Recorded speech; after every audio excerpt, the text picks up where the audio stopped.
Let's talk about your home. Where do you live? I live in a small house with my family in Kontum City. It's a cozy place where I feel safe and happy. How many rooms are there in your house?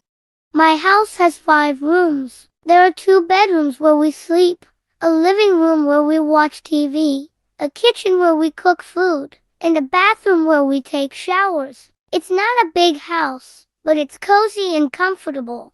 Which room do you play in? I play in the living room. There is a big TV and a comfy sofa where I can sit and play video games or watch movies. Tell me about your bedroom.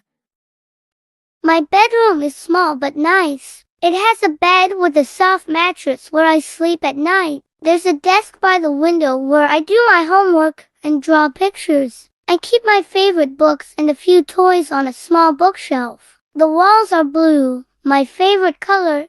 I also have a poster of my favorite soccer team on the wall. It's a cozy place where I can relax and have my own space. I'm here to help you practice speaking for Cambridge tests. Subscribe and follow so we can help you score well in Cambridge exams.